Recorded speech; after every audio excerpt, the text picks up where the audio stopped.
Okay, class, today we're going to look at the early conquest of the Americas. By the time Christopher Columbus lands in what would be Hispaniola at the time, the Americas, are already way developed, as we were talking about in the last lecture. The major powers in the region are the Incas and the Aztecs. By this point, the Mayans, as a central power, have broken up and disappeared, leaving their cities abandoned. But what the Spaniards find when they do come into the Americas is already a well-developed, advanced society. And here's a map, like I told you guys in the last lecture, how if you looked at a Spanish map or a French map, you could see the names of all the tribes that occupied the Americas. And like I said, what we're looking at is probably what's left of what survived the disease that was brought by the Europeans. Now, the first Europeans that come into the country, into the Americas, are actually the Scandinavians or the Vikings. And for them, it was actually an easy trip to hop from Iceland, Greenland, and land over in northern Canada, where we found their settlements. So some of the earliest settlements of Europeans that we can find and date are actually from Scandinavian, from Viking explorers. Now let's look back at what sent people to, to in the direction that Columbus went in. Now we got to go backwards in time, way back in time, and we can talk. We need to talk about the Silk Road, and the Silk Road was this huge trade network. And it's better. Let me go ahead and switch over to the map. When you look at the map, it's a huge trading network that brought goods all the way from China to Europe and Europe to China, although mostly it was coming from Asia to Europe.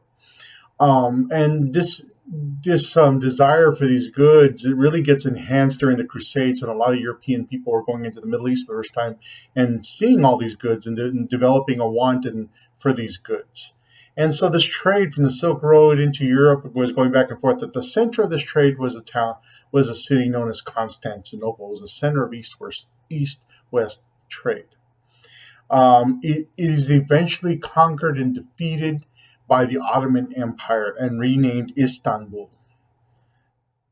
And when they conquer and take it over, they start to pay these force people to pay these high taxes to bring goods from east to west, causing prices to double and triple and so forth.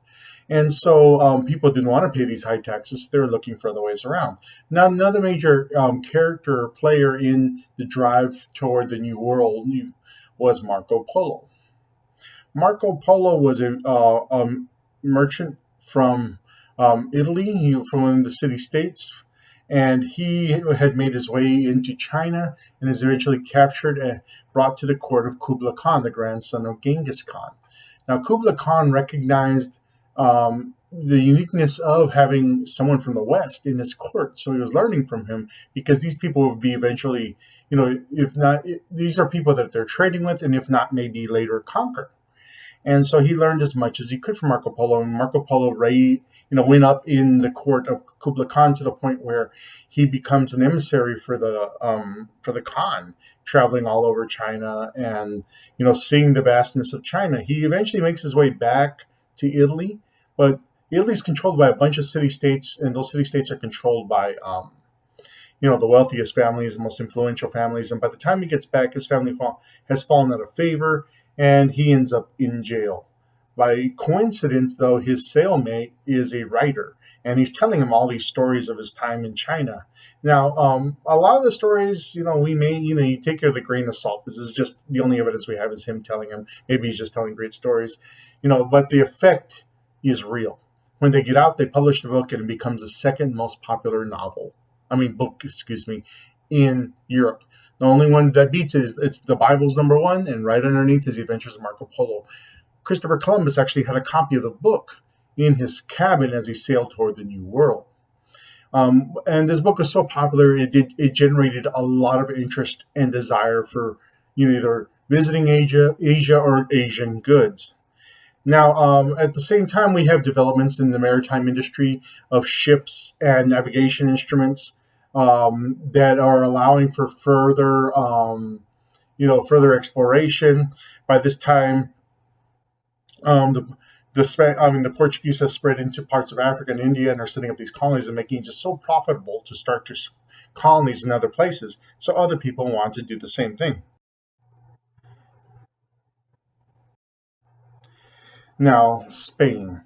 Spain at that time in the 1400s, late 1400s, is a brand new country. It didn't exist before this as a country. It had been occupied by what they refer to as the Moors, which is an Islamic caliphate, who occupied Spain for about 500 years. In fact, they referred to Spain as Al Andalus. The people living in Spain had been fighting resistance for hundreds of years in what is known as the Reconquista, and and they finally defeat the Moors and push them out of Spain. And in the marriage of Ferdinand of Aragon and Isabel of Castile, the two largest houses of Spain, their marriage unites those houses and literally creates the country of Spain. Now, Spain is a young country in Europe, late to the game when it comes to exploration, when it comes to getting colonies, and they're eager to get in there, otherwise, for fear that another European power will swallow them up.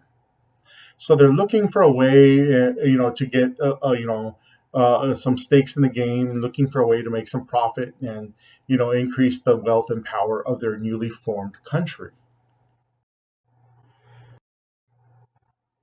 Now, these are just some of the islands outside of out in the Atlantic Ocean. Now, in walks Christopher Columbus. Now, sometimes pop culture becomes history in the sense that there's stories that are repeated. They aren't really factual, but they just become repeated so much that people believe they're factual, and in the sense they become factual. And one of these this is like, the reason no one went in the direction that Christopher Columbus went in is because they thought the Earth was flat and their boats would fall off the Earth. This is not, this is not even the truth. We've known the Earth is round since 2000 BC. The Greeks figured it out. I mean, around this time, they're selling globes. This isn't the problem with Christopher Columbus, and this isn't why people thought he was crazy or stupid. The reason he was called crazy or stupid is, in a sense, he was bad at math. The other sea captains who, understood the dimensions of the Earth, their problem was that they knew how big the Earth was, and they, not knowing that the Americas are there, mind you, they don't know the Americas are there, but they know the distance between Spain and China.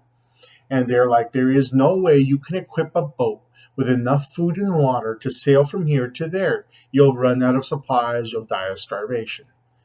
And Columbus thought the world was much smaller, and he figured he could make it, so he could stock up and he could make it.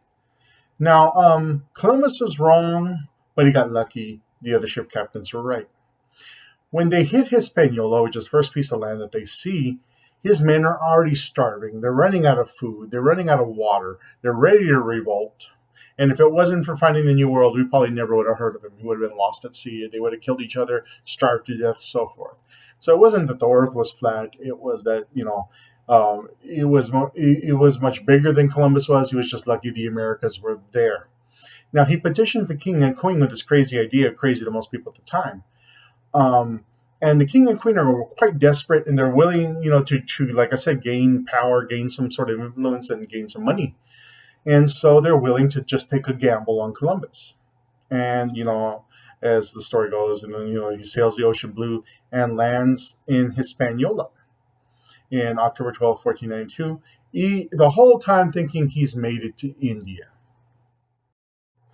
He never really goes on to like the continental United States. He pretty much stays in those Caribbean islands. And like I said, because he thought he was in India, he referred to the people as Indians. That's where we get that word from. Now, on the last, when we talked about what happens to the Native Americans, what Columbus and his men do, and so forth, yes, the discovery of the New World by the Old World, had devastating consequences for the indigenous peoples of the Americas. But that's not to say that it didn't change lives in the Old World as well. Power shifted, new goods are brought in, and we're going to talk about this, but this becomes known as, when we talk about goods, as the Columbian Exchange, and I'll get into that in a bit. But understand, like 1492, the whole world was never the same again. Now, we refer to the Columbian Exchange because it starts with Columbus, his discovery and his exchange of goods. We also see what we call the sugar revolution. Suddenly, there's all this area to grow tons of sugar, and sugar is literally in everything. I mean, today you find sugar in almost every food you eat. You may not even know it, but there's sugar in everything. And it's the discovery of new world and these new territories that grow tons of sugar that explode, sugar in everyone's diet. Now, it's much easier to talk about the Columbian Exchange with a chart like this. Now, when we look at what's coming out of the new to the old, because we talk a lot about the old to the new, but let's start with the new to the old. The first thing that you see on that list is gold and silver. And the Spaniards are taking tons of this stuff out of the New World and bringing the Old World. They brought so much coinage into the Old World that if you were anywhere in Europe and you had money in your pocket, chances are it was a Spanish coin.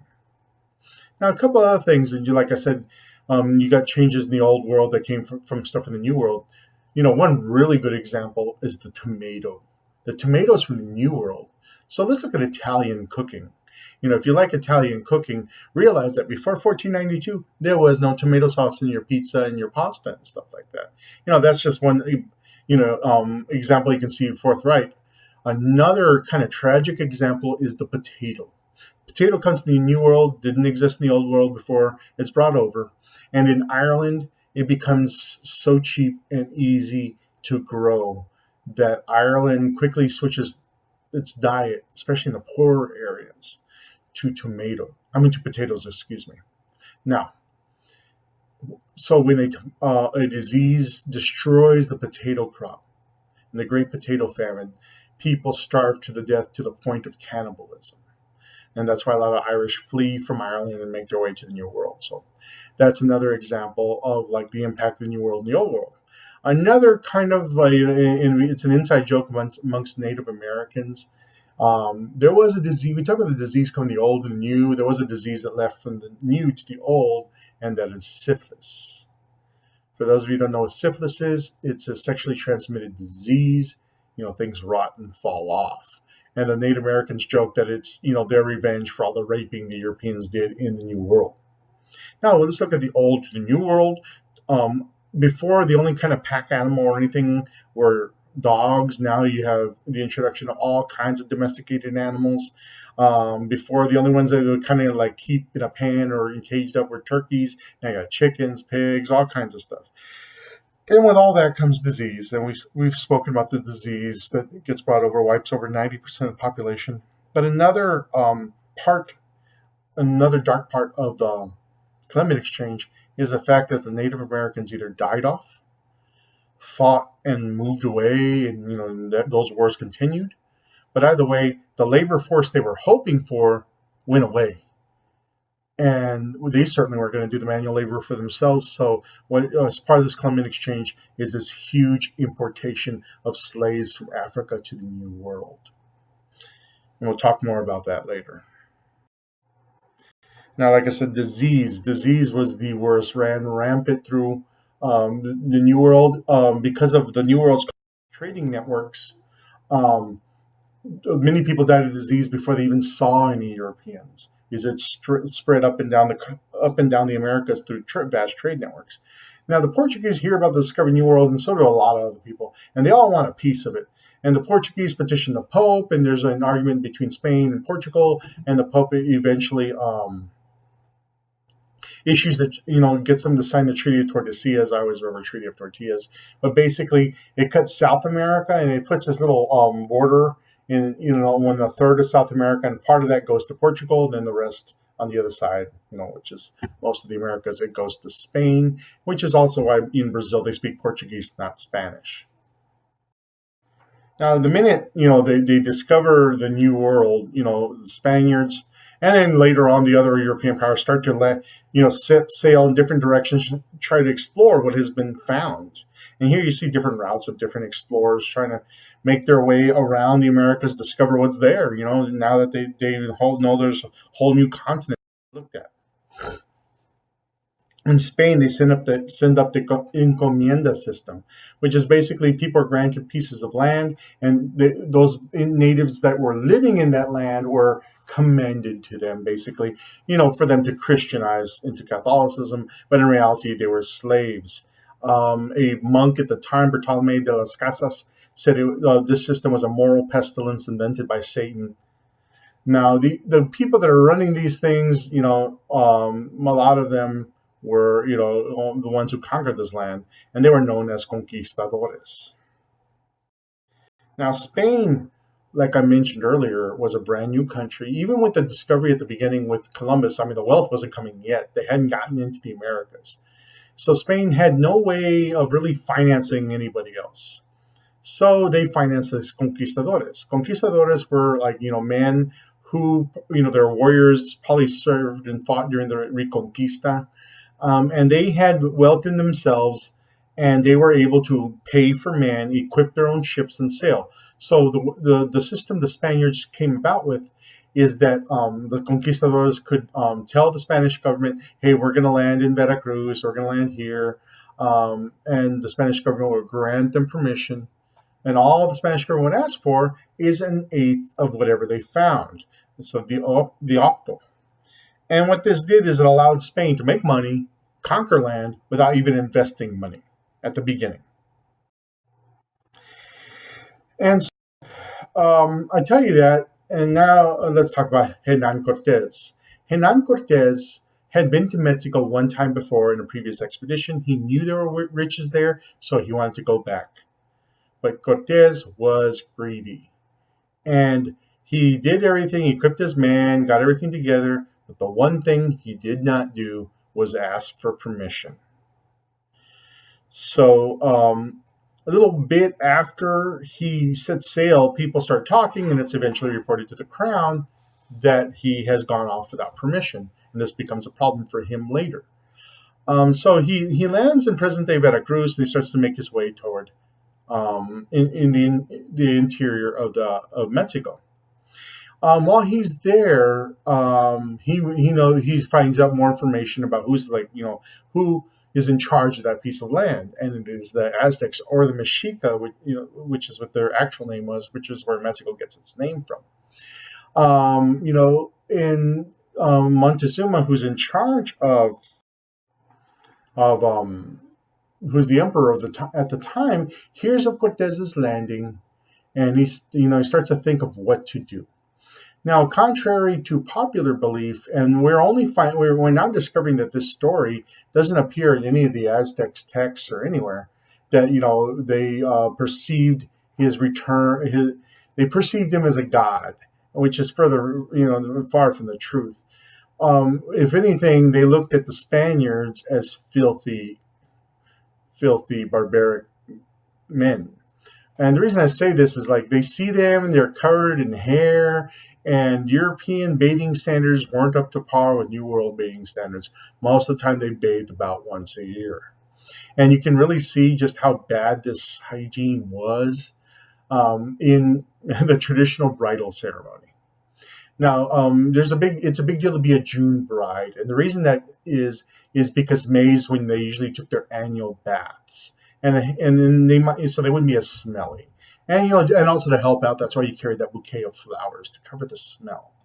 Now, the natives could smell the Spaniards from miles away as they approached. There was no sneaking up on them. But as he's making his way in, he finds out that the Mexica have conquered all the surrounding tribes around the capital city Tenochtitlan, and they conquered them and they subjugated them, forced them to pay tribute to them. So these people weren't real happy with the Aztecs.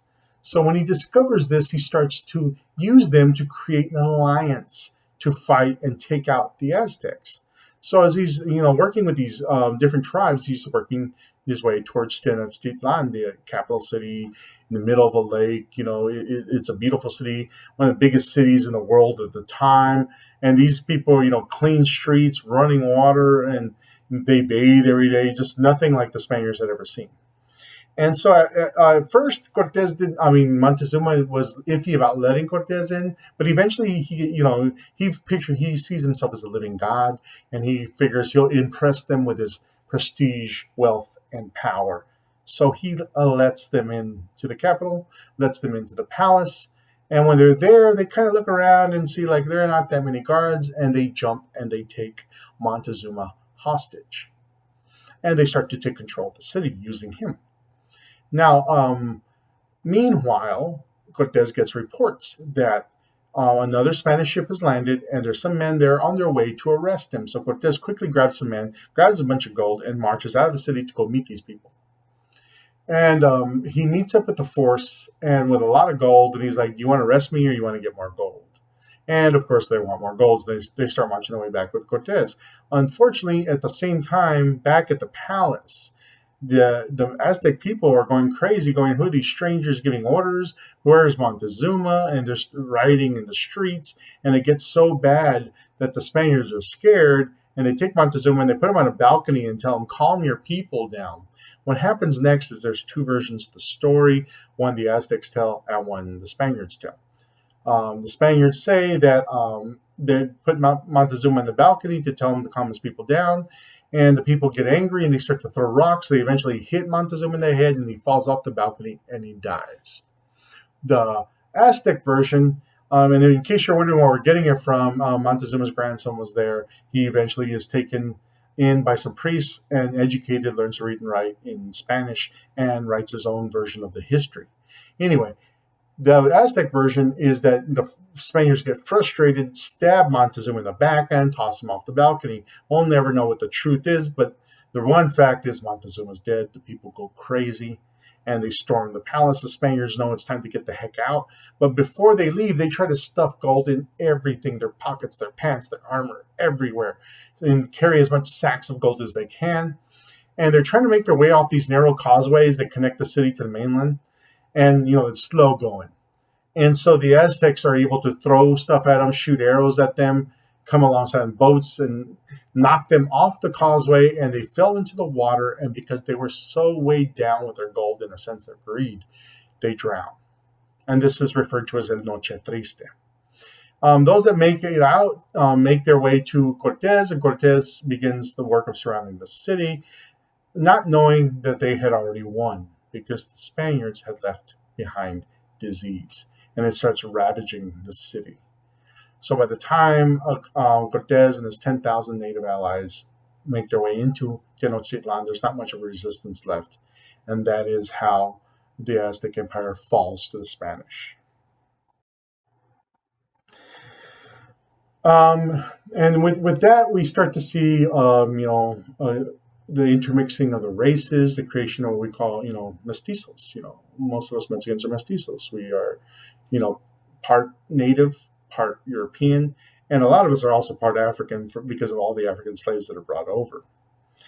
And Francisco Pizarro, another conquistador, makes his way into the Incan Empire, following the playbook of Cortez, uniting allies against the Incas. But by the time he gets there, the Incas have already been ravaged with disease, which led to a civil war. And so what he's fighting isn't, the great Incan Empire, it's what's left.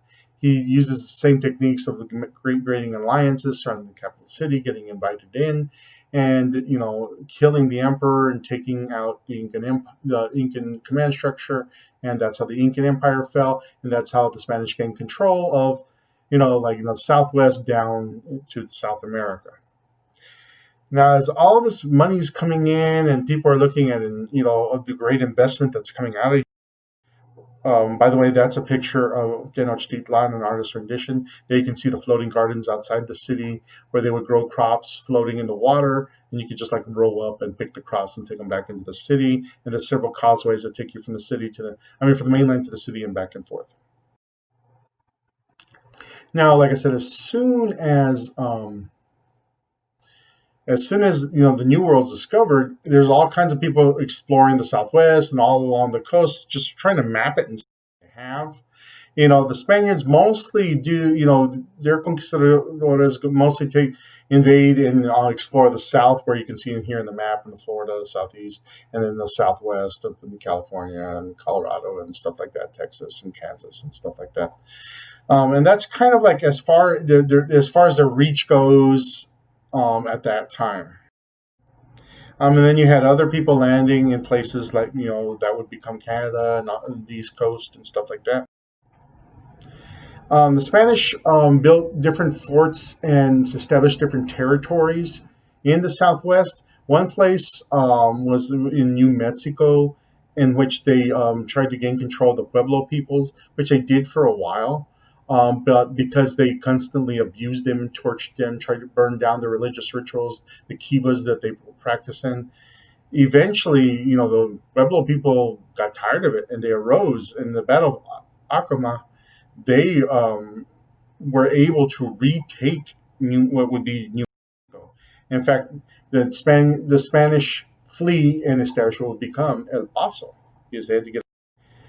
This is known as Pope's Rebellion. He's the leader. He organizes this, and it takes over a decade for the Spanish ever to come back. And then we start to see establishment of forts by the French and the Spanish throughout Texas, around the Mississippi, and on up north to California.